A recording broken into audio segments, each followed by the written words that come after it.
Again, as with last chapter, massive trigger warning for child abuse, homophobia, transphobia, trauma, and the like.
Hello everyone, and welcome back to Chapter 9 of Hogwarts Bouquet, a trans Harry Potter fanfic by ElizabethEmerald on AO3.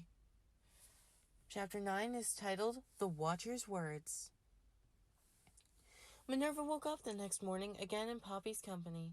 She smiled softly as she pressed a few small kisses to her shoulder. She gently snuggled her, wrapping her arms around her.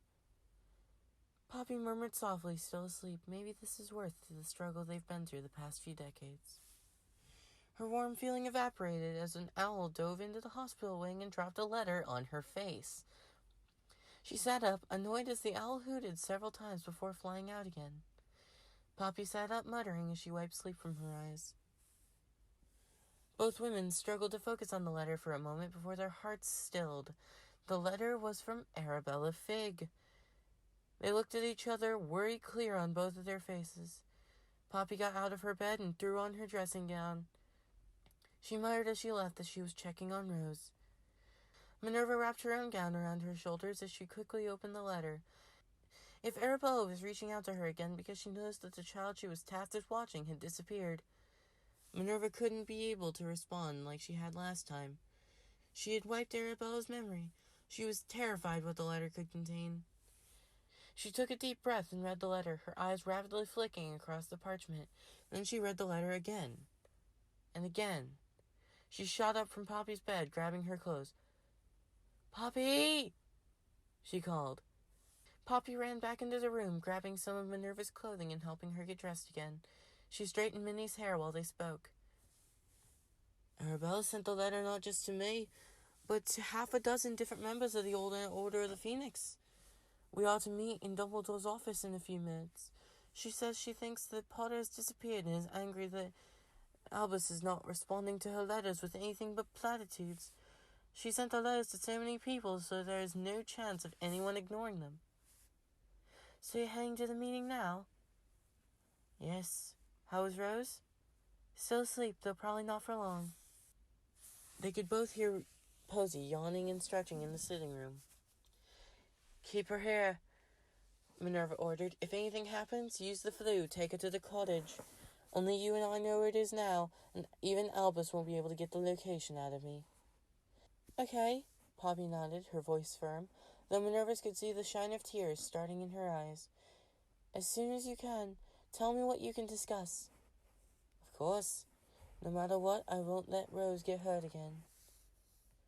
Minerva ran out the door through the hospital wing.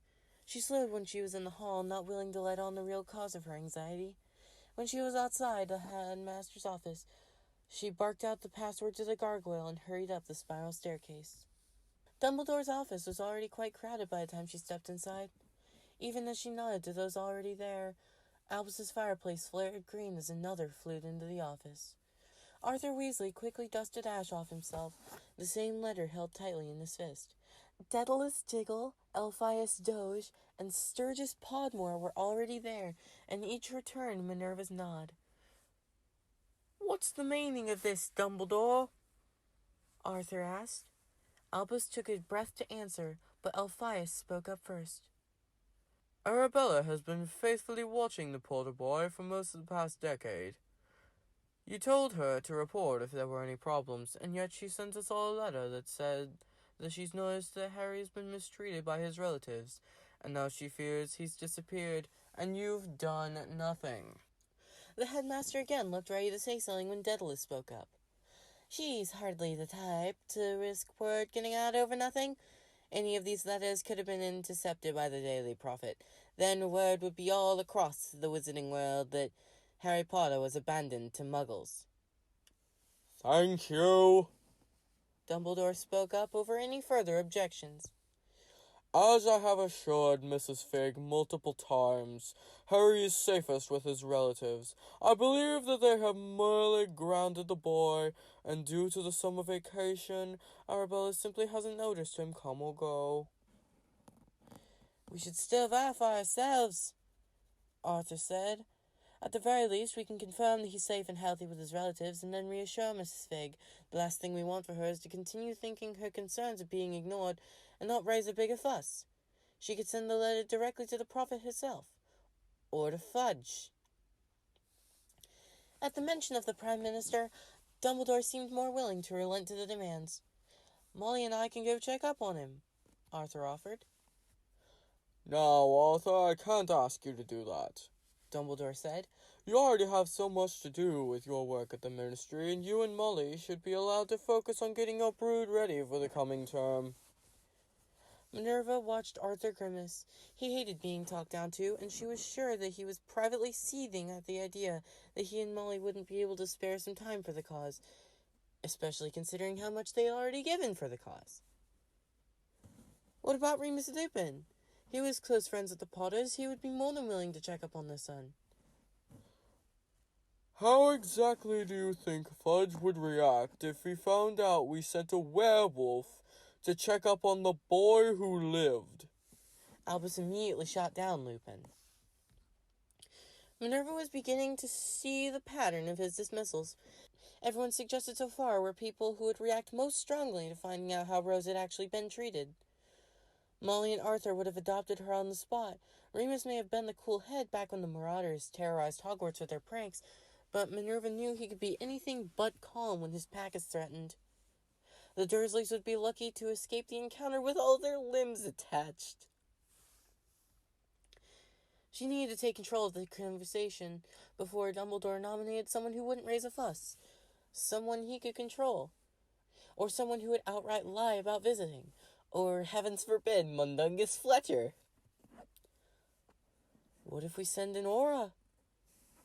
Minerva offered. With all eyes on hers, especially Albus's, she kept herself carefully calm. There are a few members of the Order among the auras. Perhaps Alistair? We could phrase it as a standard concern of a magical child raised by muggles. Alistair goes in, confirms Harry's status, obliviates the muggles, and leaves, none the wiser. Minerva felt proud, only slightly stumbling over Rose's old name, though she hated saying it. It felt like a small betrayal to not correct anyone over their repeated dead-naming and misgendering, but for Rose's safety, she wouldn't add her to those here. Yes, that would make perfect sense, Arthur said, immediately jumping in to agree. Mad-Eye could confirm from the street. He wouldn't even have to go inside the house. Oh, yes, and he's always been your man, Dumbledore, through and through. We wouldn't have to worry about Fudge catching wind of anything he shouldn't. Yes, and I believe Nymphadora Tonks is currently doing a summer internship with him. Isn't that right, Minerva? Oh, yes, it is. Minerva had actually been hoping that point wouldn't be brought up, but she was willing to use it in her favor now that it was. She could change her appearance to something that the Dursleys would accept, and she knows enough about Muggle culture that she might not even have to announce herself as a witch. It's agreed, then, Arthur said, clapping his hands together. I'll let Mad-Eye know as soon as I get into work today. Arthur. Don't worry, Professor. Arthur tapped his nose. I know how to be subtle. No one else in the office will get a whiff of what's going on. Then he grabbed a pinch of Floo powder, threw it in the fire, and was gone in a flash of green before Albus could say another word. Minerva took that as her sign to leave as well. Some of us actually have work to do to keep this school running, so I'm going to go get my morning tea before my meeting with Filch and Hagrid about the coming term. And Albus, Keep working on that list of replacement defense teachers, and if you suggest Mundungus Fletcher again, I'm going to the school board and having you sacked, as you've clearly gone senile." She turned on her heel and marched out the door. As she left, she could hear Sturgis and the other two begin to reprimand Dumbledore for suggesting Fletcher. "Mundungus? Seriously? The only thing he'll teach the students is how to pick pockets." Minerva ignored the rest of the conversation and hurried back to the hospital wing. She needed to reassure Poppy and make sure Rose was okay after the morning's scare. But most importantly, of course, she and Poppy had to discuss the morning's events and how the eventual realization that Rose is no longer her relatives will impact their plans going forward. She opened the door of the hospital wing and was almost knocked back onto her rear by a solid wall of repelling magic, followed by a thunderous bark from Posy. Rose was standing, her eyes wide and her hands trembling, pressed up against Poppy's skirts. Posy leaned on Rose's other side, giving the girl tactile support. Minerva swept her wand through the air, closing and sealing the hospital wing as the magic shield Rose had accidentally created faded. She didn't waste any time keeping the child in suspense, and once she was sure that they would be undisturbed. "We do not have to leave the castle," she said first. She could see that Rose had her backpack, likely with her few possessions, packed in one trembling hand. "Rose, no one knows that you once went by a different name." Rose looked shaky, the color in her face fading. Poppy gently ushering her over to one of the hospital beds so she could sit. Posy followed, and as soon as Rose was sitting, she pressed her face to Posy's back, and her fingers tangled in her fur. This was one of the grounding techniques that Dr. Cooper had suggested for the two of them. She was clearly trying to stop the panic attack that was definitely setting in. Poppy and Minerva talked quietly while Rose's breathing settled. They had learned that the best way they could help Rose when she had her magical panic attacks was to remain nearby, but allow her to move through it on her own. Whenever either of them had reached out to try and comfort her, it would often cause her panic to escalate, rather than calm. She was still too used to someone choosing her most vulnerable moment to hurt her. When she was once again breathing calmer, Rose sat up so that Minerva could finish updating her about what had happened.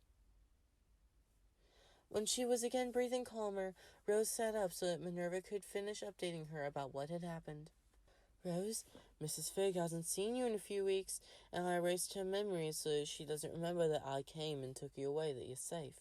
Poppy was paying as much attention as Rose was, both listening closely as Minerva spoke. When Albus continued to ignore or dismiss her concerns, she sent letters to multiple people across Wizarding Britain, myself included. When we met in Albus's office, none of us would let these concerns go unaddressed. It was agreed that we would send an aura, a wizarding policeman, to your aunt and uncles. Minerva watched Rose's eyes widen with fear. Will the aura be safe there?"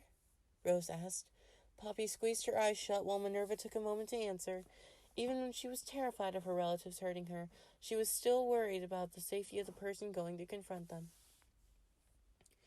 "Yes, Rose, they will be safe. We decided to send Alistair Moody. He's one of the greatest auras alive."